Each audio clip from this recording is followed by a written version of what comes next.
Assalamualaikum warahmatullahi wabarakatuh. Kami dari kelompok 5 Pendidikan Lingkungan Hidup yang beranggotakan Anita Rahman, Lala Latifah, M. Rifki, Cipadia Inayah. Di sini kami akan menjelaskan mengenai pencemaran air pada lingkungan sekitar. Apa itu pencemaran air? Pencemaran air adalah suatu perubahan keadaan di suatu tempat penampungan air, seperti danau, sungai, lautan, dan air tanah akibat aktivitas manusia. Danau, sungai, lautan, dan air tanah adalah bagian penting dalam siklus kehidupan manusia dan merupakan salah satu bagian dari siklus hidrologi. Apa penyebab dari pencemaran air? Ini penyebab pencemaran air pada Kali Ciremai Abang ini berasal dari limbah rumah tangga. Limbah rumah tangga merupakan limbah yang berasal dari hasil sampingan kegiatan perumahan, seperti limbah rumah tangga, pasar, dan puing-puing bahan bangunan, serta potongan kayu tua. Limbah rumah tangga dapat berasal dari bahan organik, anorganik, maupun bahan berbahaya dan beracun. Limbah organik adalah limbah seperti kulit buah sayuran, sisa makanan, kertas, kayu, daun, dan berbagai bahan yang dapat diurai oleh mikroorganisme. Limbah yang berasal dari bahan anorganik antara lain itu besi, aluminium, plastik, kaca, kaleng bekas cat, dan minyak wangi. Di pengairan, sampah mengalami proses penguraian oleh mikroorganisme.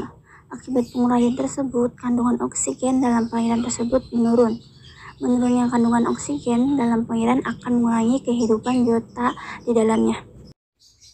Solusi agar mencegah dari pencemaran air, yaitu pertama kita dapat melakukan pengolahan limbah dengan benar, menggunakan bahan-bahan yang ramah lingkungan, tidak membuang sampah di sungai ataupun sumber air lainnya, rutin melakukan upaya pembersihan sumber air, dan menanam pohon di setiap lahan yang tersedia.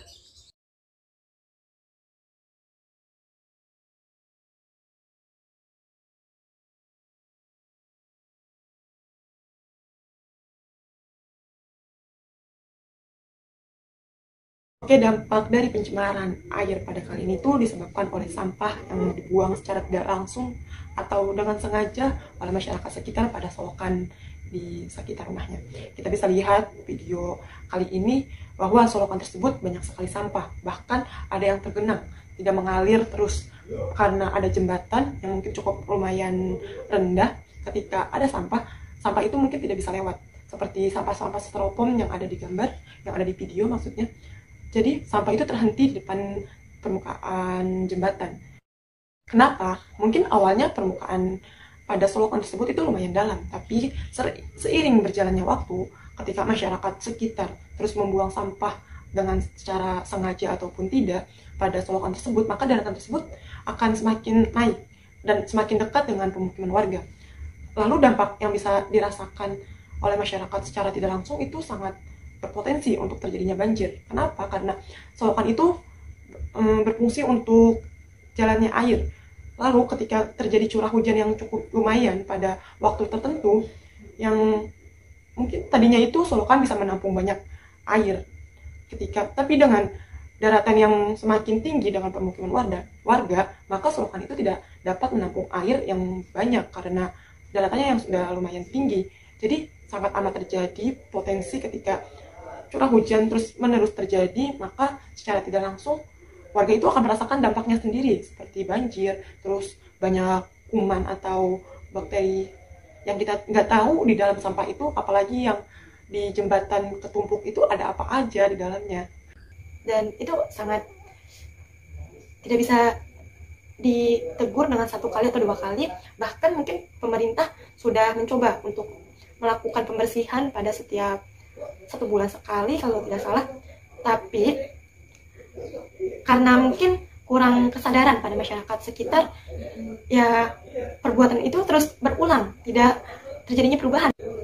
Meskipun sudah diberi contoh langsung dengan pegawai-pegawai yang memang berkewajiban untuk menjaga kelestarian pada lingkungan, tapi karena kurang kesadaran, maka kejadian itu terus berulang tanpa adanya perubahan yang baik. Padahal dampak itu akan terjadi pada masyarakat yang melakukannya tersebut gitu loh. Jadi memang kesadaran itu harus dimiliki oleh setiap manusia itu sendiri. Walaupun kita sudah berusaha untuk memberikan contoh, tapi ketika yang kita berikan contoh itu tidak mempunyai kesadaran, maka itu tuh akan percuma. Tapi ketika manusia tersebut yang memiliki kesadaran, maka dia akan melakukan dengan sesuai kesadaran yang ia punya. Mungkin cukup dari pencemaran air yang ada di Solokan, Desa Lenggah Sari. Baik, video tentang pencemaran air